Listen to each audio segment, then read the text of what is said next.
All right, guys, here we go. It is now a Thursday, December 19th. Want to welcome you into another edition of the Happy Hour Tip-Off Show, powered by WagerTalk.com. I'm Joe Raineri. He is Ralph Michaels. It is college basketball all the time on this show, guys, so I want to thank you very much for stopping by, and we'll just ask you to please go ahead and subscribe here to the Wager Talk channel. Hit that little bell in the upper right-hand corner. You'll get notified every time one of these shows gets posted.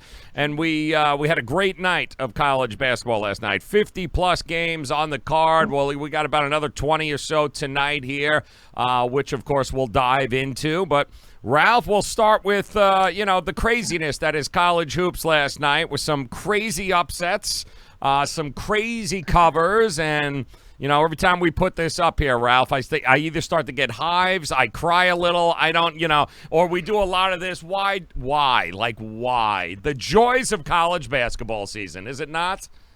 Joe, I don't know why you said it was a great night of college basketball. I thought it sucked. But, well, if you're St. Mary's, it was wonderful. Full disclosure. Again, you guys know college basketball is a grind, and we're going to win some games that look good, and we're going to lose some games that look ugly. And I had a 5% play that we talked about, and it was about as ugly as any 5% play you can have. And, unfortunately that happens. That doesn't mean I'm the worst handicapper in college basketball. No. It means that, you expect a team to be ready, in the holiday break, and they got motorboated. I mean, it was just, it was ugly from the get-go. I had Georgia Tech, full disclosure. I mean, I think the only lead they had was 8-7, and then Ball State went out and had a 10-point lead and dominated the game, and were clearly the better team. So, we wish we could win them all, but, since we talk about them when we post them, we certainly have to talk about them the day after, win or lose. And absolutely, it was, that's the thing about college basketball, though. It's, you fail to cover by 25 doesn't mean it's not a team I'm not going to use again. Exactly. But again, an ugly 5% play for me. Yeah, listen, it's easily could have gone the other way, one way or the other, but kudos. You learn a little something about a Ball State team. You learn a little something about Georgia Tech. Win or lose, guys, if you're not pulling something away from each and every night and the games that you play, if you're not pulling away, understanding a little bit more about these teams, or maybe situationally what you could have done differently, then it's, you're never going to improve. It's all about evolving and getting better, and you do so by doing things like this, taking a look at who some of these teams were yesterday that were some of the biggest winners and losers, some of the biggest upsets here last night, Ralph. Now, that wasn't a crazy upset there, but I think there's a lot of people at LSU going, Eastern Tennessee who? Like, what, huh? What? Yeah.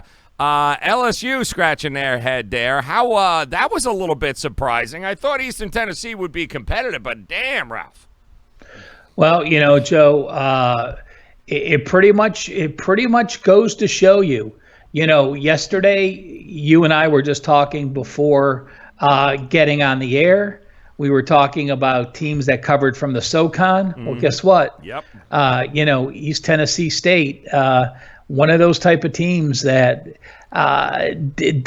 plays a great schedule. Yep. Gets overlooked. I mean, you could see that the line was only 9.5. So you go to LSU and you have a 9.5 point line. Obviously, you are getting respect. So, but they're a solid team that. They're a team that can go into the tournament and win games. So that's how good they are. Do not sleep on them. And then a game that we talked about here on the show yesterday, I didn't understand it. Thought it was, I think Kentucky, because it's Kentucky, will continue to be a little bit overvalued in the marketplace. And, laying 10.5, 11 points to a damn good Utah team, very efficient Utah team on both sides of the ball, right in your backyard there, Ralph, in Vegas at the T-Mobile Arena. It just seemed inflated. It didn't seem right. And as it turns out, Utah's done what they have, they've done all year, kind of be overlooked, but efficient. Absolutely. Another team that, from the Pac-12 gets ripped a lot, and, they don't always get the credit they deserve. But a little bit of both. I think Utah a little undervalued, and Kentucky, again, this is the same team that Evansville beat. That Kentucky will continue to be a little overrated. Yep, absolutely. And then one I didn't see coming, I lost last night, Vermont. I thought the Catamounts, had an opportunity. It was a small number there going up against North Carolina Greensboro. I thought they would be able to handle it. It was close at half, but, when it came away, they were a point short, Ralph. Yeah, it's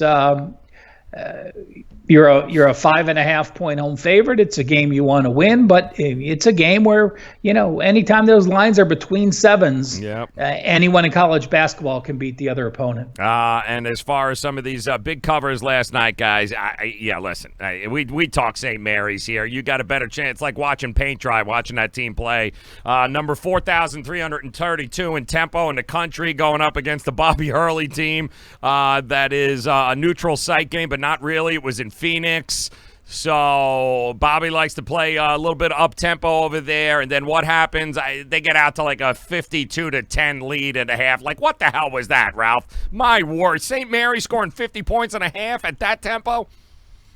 Well, it's a St. Mary's team that, is always fighting for their spot and, has pulled some big upsets. It's a team like BYU where you don't have 18 and 19-year-old kids. Yep. You have a lot of kids from Australia that were playing, football or rugby or other things that come over, and a lot of times they're older. And, those are the teams where they can have that type of game and go on the road and play in an NBA setting, and it doesn't faze them nearly as much. I'm sure all the Arizona kids were very excited to be playing where the Phoenix Suns play. Yep. But, sometimes that excitement turns into nerves or a poor performance. Yeah, and we'll get to some of the performances. There was a bright spot there for Arizona State, and I am fairly certain that there is one kid that might find his way into the starting lineup here moving forward for the rest of the year in that game. But some of these other, some of the overs and the totals, Ralph, Alabama, Samford. How about, look at that. The line was 160.5, Ralph, and it still went flying over there by 31.5. Well, Samford, just another team that, we're going to talk about from that conference. And, granted, they lost by 18, but, still putting up 87 against Bama. Mm-hmm. They had the offense going. Yep, and North Carolina, of course, last night against the Zags. It felt a little low to begin with. The total 145 was up until 147. North Carolina's their struggles, obviously scoring the basketball, but they kept this thing. They're only down by 7 at half, but then the Zags kind of took off in the second half, and actually they could have scored over 100 points easily, Ralph, if they would have actually the final 2 minutes of the game tried to run an offense. Yeah, even the last 4 minutes when they pulled players, and they were talking about if you were on the Zags, it's a team that certainly should have covered, but pulled players with 4 minutes, and there was a lot of laughing on the bench, and the backups didn't play ball. They just were dribbling it out, letting the clock run, and in fact, a few times they didn't even shoot. Just jumping back real quick, Joe, to the Alabama game. Let's not forget that Alabama has a first-year head coach. Yes. And it was Nate Oates. And when Nate Oates was at Buffalo, he had a top 10 tempo team. So, Nate Oates wants Alabama to be one of the fastest-paced teams. We are now 10 games into the season for Alabama, and you got to look for them to start becoming that, which they did last night. Yes, they certainly did there. And Louisville took care of business against Miami of Ohio. There's the MAC for you. Louisville, though, was 70-46. They kind of coasted there, 25.5 points under the number, but that game was out of hand in the first half, and Louisville certainly took their foot off the gas. So, listen, it was fun there. It was an interesting night there. Of course, some upsets, some bigger than others, but there were certainly some performances, Ralph, that are going to stand out, I think, for a lot of folks, as they should. And that kid right there, to me, that was the big one last night, that Alonzo Verge Jr. coming off the bench for Arizona State once they started getting blown out. He was the only person scoring for Arizona State. Ralph drops in 43 points off the bench, 2 assists, 1 steal. I don't know. This kid should find his way at some point into the starting lineup, I'm thinking. He was a machine last night. Well, let's put it in perspective. John Petty for Bama scores 39 of his team's 105. Yes. We're talking 43 of 56. I don't know if I've ever seen that. Exactly. Is that a typo? Do I need to go back and check the box score? That's correct. To score 43 of 56 is just again. I don't know if I've ever seen a player score that percentage of points. Yep. They had actually said it on the telecast, too. They were talking about that. There is nobody that has scored from Arizona State for the last 9 minutes. It may not be. That kid was just dropping them in from – and by the way, not easy. The kid was making jump shots. He was very good. But the other guy in the first half, which is really what put the dagger in him, Jordan Ford at St. Mary's, Ralph, talk about efficiency, man. The kid had 22 points in like 9 minutes in that game. He was – pull up, stop, shoot. Pull up, stop, shoot. He was draining things all over the place. And again, St. Mary's not a real tempo type team here, Ralph. So when you're going to put up close to 100 points, you better be efficient. That they were. Yeah, well, again, you're only in the game for 29 minutes because you cleared your bench. Mm-hmm. And and that's going to happen. So yeah, some crazy numbers. Joe, you were talking about Verge, and it was a game that, even though we handicap and we do this for a business, we're human. You have a 5% play and the game loses, you're pissed off. I'm done watching college basketball. So, I was one of those where I turned off the TV and just didn't watch any college games at night. But that to me impressive. Is just That certainly is a performance for the ages. Yeah, and again, guys, this is why we kind of do this and we recap these games here each and every day afterwards, because now you're going to be looking for this name, Virgil. I know I am. I'm going to, looking for Jordan Ford, looking for some of these names, guys, that we keep seeing week after week, because depending on what part of the country you're not going to be exposed to a lot of Arizona State and Bobby Hurley games or St. Mary's games. So, moving forward, you want to be able to look at these games, handicap them, have an understanding of what's going on. It helps to be able to take a look at some of these players' names and, some of what they've done here.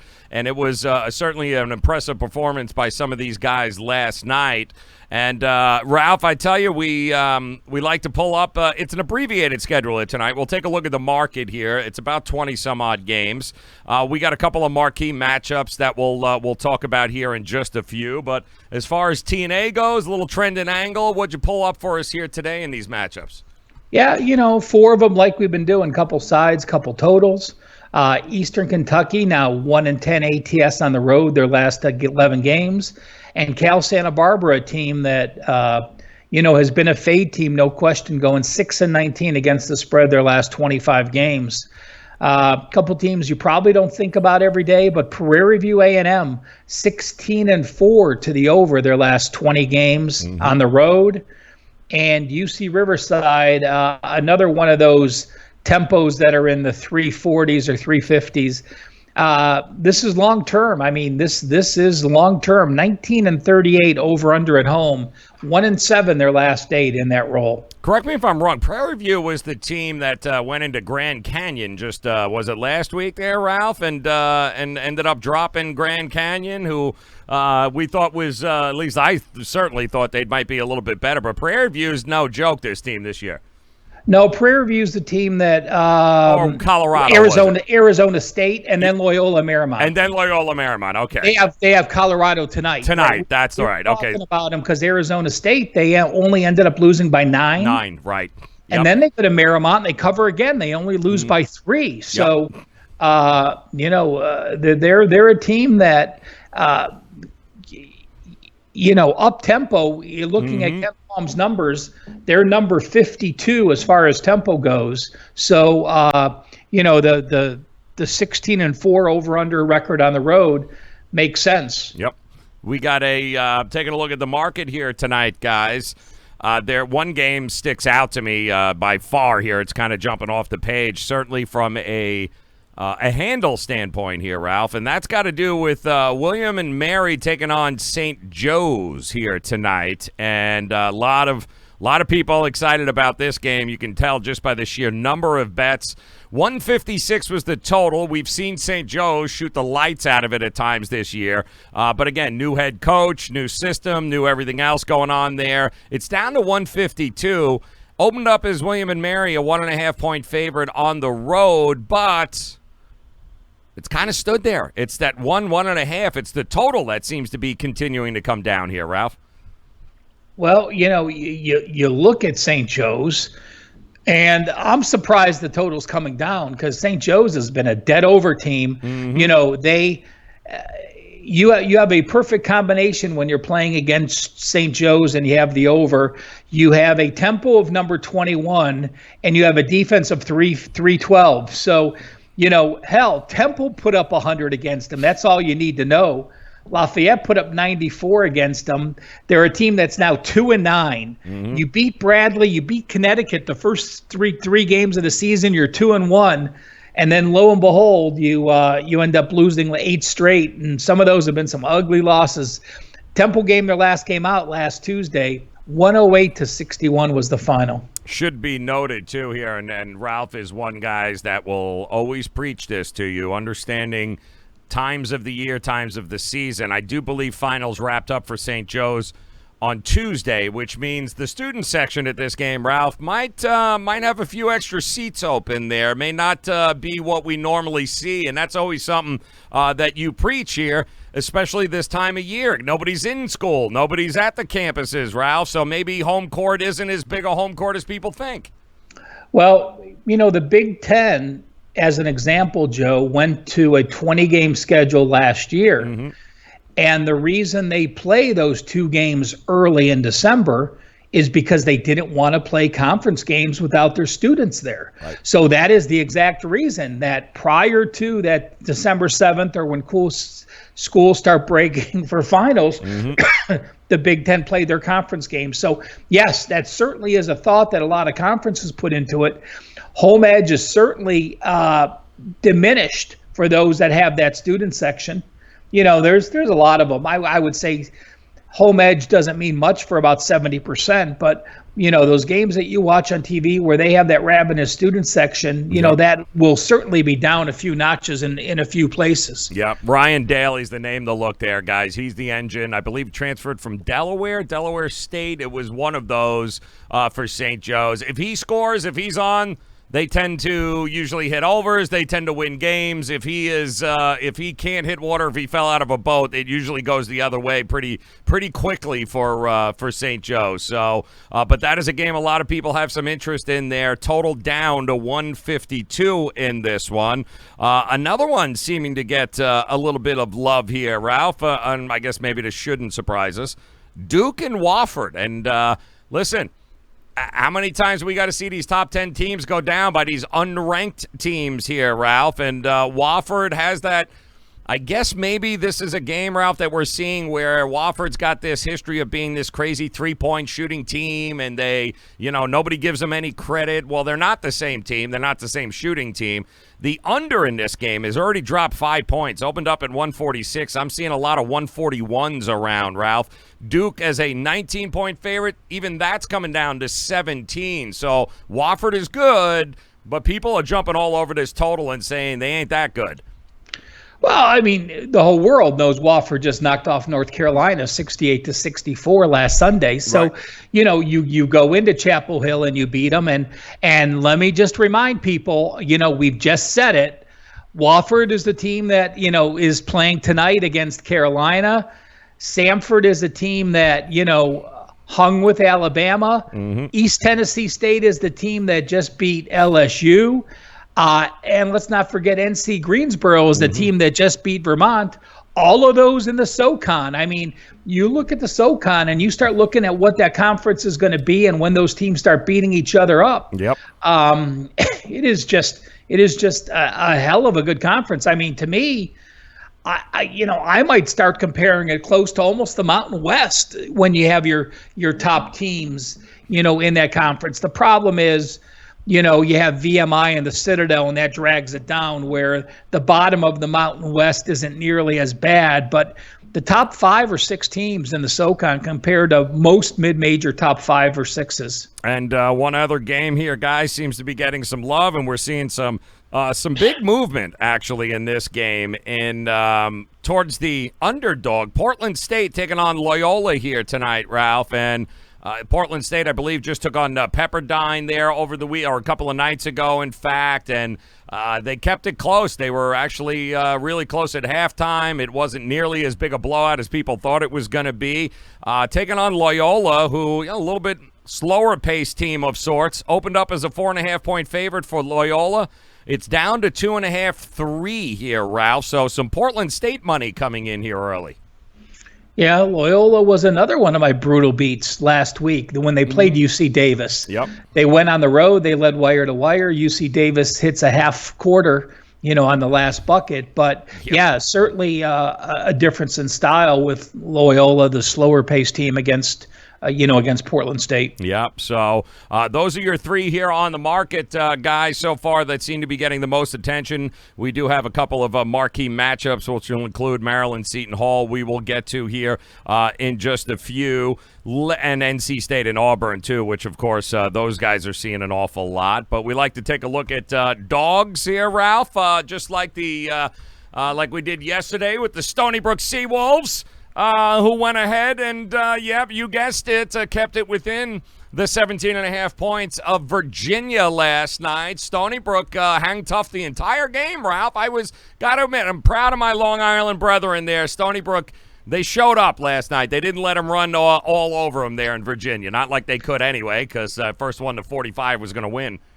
Yeah, I mean, it was a good segment because we had Pacific as well pulling the upset over UNLV. And, they were an 8-point outright winner, getting 4 points. So the dog segment, certainly a positive from yesterday. Yes, it was. And is there a dog here tonight, Ralph, that might have piqued your interest here? Yeah, I am...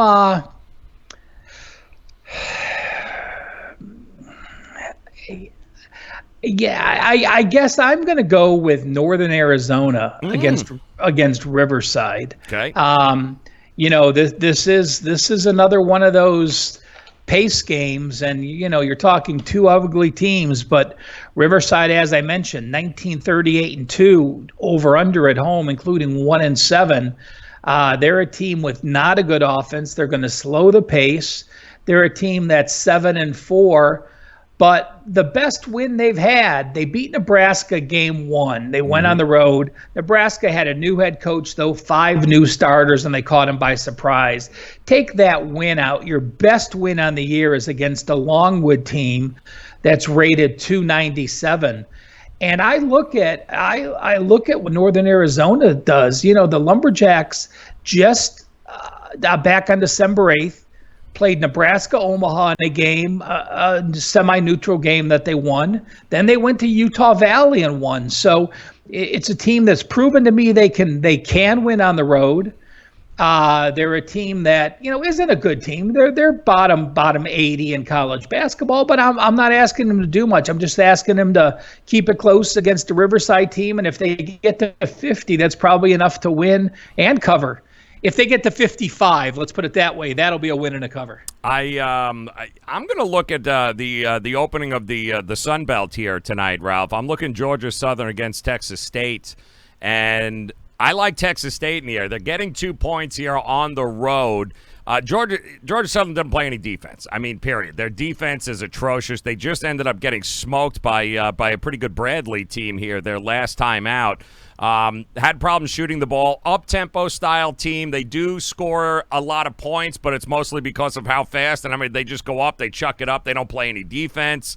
And Texas State does. They're actually pretty efficient shooting the ball here this year. I would not at all be surprised if Texas State is the winner. They've split this series, I think, the last couple of years. I think the defense is going to be the biggest issue tonight for Georgia Southern. So I'm going to back Texas State here.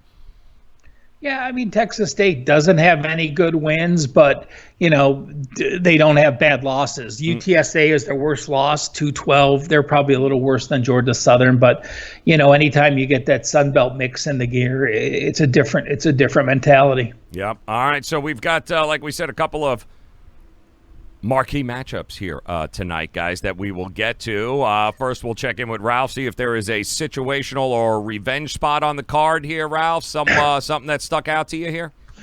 Joe, I found an angle, a system that I looked at. And, the thing about systems is this. It's not team specific. It can happen many times. And I looked at teams in December. Well, why am I looking at teams in December? Well, because you've played a handful of games. Mm-hmm. You're still in your non-conference schedule. The schedules are sort of weird. So teams that lost their last game as a home favorite of 5.5 or more. So you were a decent-sized home favorite and you lost that game. Mm-hmm. Now you're a home favorite of 9.5 or more. So you're playing back at home a second straight game. You're off a game as a decent-sized home favorite. And in the month of December, when I went back all the way to 2006, those teams have gone 70, 40, and 64% against the spread. One team fits the mold tonight. That's Houston laying the points to UTEP. Yeah, UTEP, interesting game. Going to be a lot of eyes on that. I know that, Ralph. And two other games that are going to be a lot of attention here tonight. And we'll start, of course, Maryland taking on the Seton Hall. The problem with Seton Hall is they're a little banged up here, Ralph, right? Laying 5.5, 6.5, actually, it's up to right now, Maryland.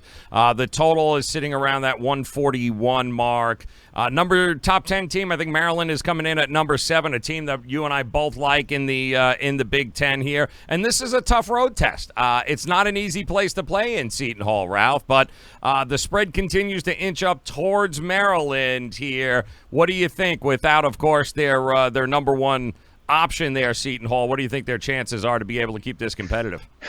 It's tough. You're coming off a loss at Iowa State. You're coming off a loss at Rutgers. You lose, one of the most important players to a team. We talked about Powell earlier in the year, and I remember the first week we were doing the best performances, and we said, if any team can ill afford to lose a player, it's Powell. Well, guess what? They also have their number 2 scorer banged up and likely out. So to me, it's one way or the highway. It's taken Maryland, who's off that bad road loss against Penn State. They've had 9 days to fester about it. That was their first true road game. You were playing in a bandbox. We talked about going to Penn State, that, it's a tough situation. So, I expect Mark Turgeon to have the Terps back in gear and win this game. Yeah, I lean towards the over in this one too as well. Seton Hall's an interesting and unique place to play. They find ways to score. I know they're going to be a little shorthanded, no Miles Powell, but they find ways to score. It is a tough play. It's a good test for Maryland. We saw how they did on the road the first time out here. It wasn't all that well. This is going to be a tough test. I wouldn't at all be surprised if we're in the upper 140s when it's all said and done in this one, Ralph.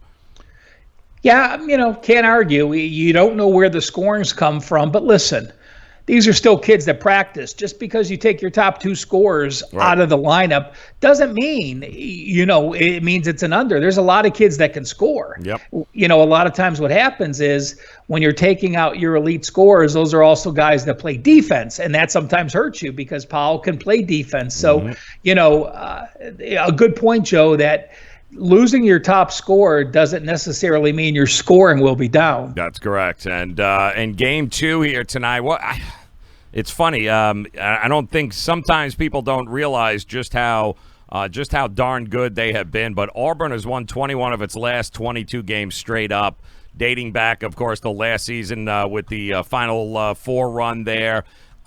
They are good, man. I mean, I don't know what to say. These guys have been really good. Bruce and company have this team rolling. They welcome NC State into town. They're laying 7.5 here, Ralph. It's kind of pushing up a little. I'm seeing an 8 here. The total is interesting, hovering around 152 in this matchup. Is it just too much for NC State to ask them to go to to take on Auburn on the road? I look at NC State and I'm looking at the line and my number is one less than that. So it has me leaning with NC State, but just watching them play against Memphis, Auburn's clearly better than this Memphis team. And, they kept it close and they only lost by 5, but I just couldn't turn the corner. Then, in the Big Ten Challenge, they knock off Wisconsin at home. Well, Wisconsin's not this Auburn team either. Auburn to me at home is just too difficult of a place to overcome. It's one of those games where I think Auburn wins the game, but I'm not getting to the window betting them because I just don't feel comfortable with them. They use a lot of guys. They're very experienced, and they've got some freshmen. So they have 4 or 5 seniors that play often, and then they go to a bunch of freshmen. So when they get the lead and they let the freshmen start getting minutes, there's no cohesiveness to their second unit, which is always a concern when you're laying this price. Yeah, and they haven't faced anyone in the top. They struggled South Alabama, Furman in overtime. St. Louis this past weekend was rough for them too. Ralph. Here's what you need to know about the Wolfpack. For some reason, it's kind of a different team this year, different style. It's all about three-pointers now with them. They have been able to keep things very competitive and very close here this year, especially as of late. I believe they're 33 of 70 from deep in the last 3 games here, Ralph. So all of a sudden, which is a departure from what we're usually used to seeing, they don't get a lot of rebounds. They're not great on the offensive and second chance points. But, the problem is if they're hitting threes, then, this is going to be a tough game for Auburn to cover. If they're not, then Auburn wins this game by double digits. Yeah, can't argue with that. Hold on, Joe. Let me do something real quick here. Go ahead. Before we get to best bets, go ahead. I just want to get on my phone like Prez does, but I'm hoping that you don't do to me what you did with Vino on yesterday's show. I don't know what you're talking about, man. Not sure what you're talking about. Those freaking glitches. Yes, so, I don't know what happened. I don't know what happened. I just got to let people know that if you to go back and watch the daily betting show with Joe and Rob Vino, and you could scroll through and just watch the last 4 minutes and watch the screen. Those damn glitches, I hate when that happens, Rob, especially when the press is out of town. I don't know what happens, man. It was we were just complimenting how professional the show was, and I don't know what you got to see it, guys. I don't know what happened. I thought things were going so well, and I really did think we were going to lose Rob Vino after that. I wasn't sure he was going to be able to recover there, Ralph, but definitely something you guys want to check out. And we do have some best bets, believe it or not, here, guys. We've got some plays here tonight that we are looking forward to, Ralph. So point us in a direction. Where is the best part for you tonight on this card? Well, hell, Joe, you went to the Sun Belt, so I'm going to the Sun Belt too. How about that? I like the Coastal Carolina team. They're laying a couple at Troy. They're the team to me that, Troy's a bottom half team. Troy's a bottom 20% team. They're not a very good team. But what did they do? They did beat Coastal Carolina in Coastal Carolina's regular season finale last year at home. Coastal was an 11-point favorite, and they lost that game. They played horrible. Coastal's a team that does have an offense. Their offensive efficiency is 80. Troy's offense and defense are both about 280. And your first conference game, you remember what your last conference game was? That was a loss as a double-digit favorite. I'm a fan of Cliff Ellis, and one thing I will say is that Cliff Ellis has a huge edge over all the new coaches. But I do want to remind people a note for Troy that while Scott Cross didn't coach last year, this guy was at Arlington for probably 12 years and did a hell of a job at Arlington. So Troy made a great hire with him. And he is familiar with the Sun Belt. Granted, he was out of it for a year, but not as big of an edge with Ellis has some of the other coaches he has an edge over. Well, one game I definitely like. I like William and Mary tonight. I think they'll be able to get the job done over St. Joe's. I think that program stability usually tends to mean that we've got some opportunities to be able to take advantage and some value there. They are on the road in St. Joe's, like we told you, but I do like William and Mary to be able to get the job done. I think they just got a better team and playing better certainly right now this year. But the game also I like. I love a total tonight here, Ralph. South Alabama and App State. I think the number was a little too low. It opened up at 138. It's already been bet up to 141. And I just think both of these two teams are going to be capable of scoring 80 points here in this game. Is certainly South Alabama, I think, is just simply the better basketball team. They're going to be, they're going to be in front of the home crowd over here. I think they win the game rather easily, but I do think that App State will have some moments and have some runs here. I think we're in for a big scoring game. I like South Alabama to win, and I think the number's too low. I think there's value in the over in this game. Well, perfect. You're coming off a win against Alabama A&M.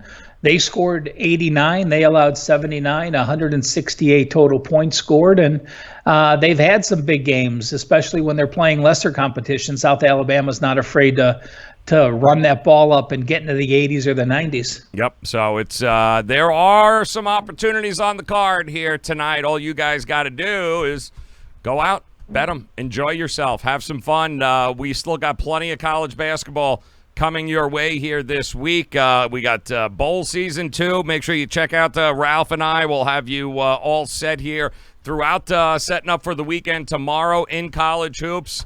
It is going to be a monster next couple of weeks here, Ralph. The holidays, but, never sleeps here in college hoops, man. It's going to be a fun final, 2 weeks, less than 2 weeks till the end of the year, until 2020. Absolutely. Unique value, unique scheduling spots, things that will help you point out, and looking forward to it. And then, no break. That conference action starts, hey, New Year's, boom. Remember there used to be only football on New Year's Day? Now college basketball said, Crazy. Screw that. We'll schedule ourselves New Year's Day too. So, hey, no rest for the weary. Zero. Plenty of opportunities here to make it a profitable week, guys. We'll do our best to help you with that. Make sure you head over to wagertalk.com. Check out Ralph's page at Cal Sports there. You'll see it under the handicappers. Make sure you're telling him on Twitter at Cal Sports LV. So good luck with the plays tonight, guys. We'll have your recap and get you set up for the weekend tomorrow. Make sure that you are subscribing here to the Wager Talk channel. Ralph, always a pleasure, man. Good luck with the plays tonight. We'll talk again tomorrow. Joe, talk to you in 23, bud.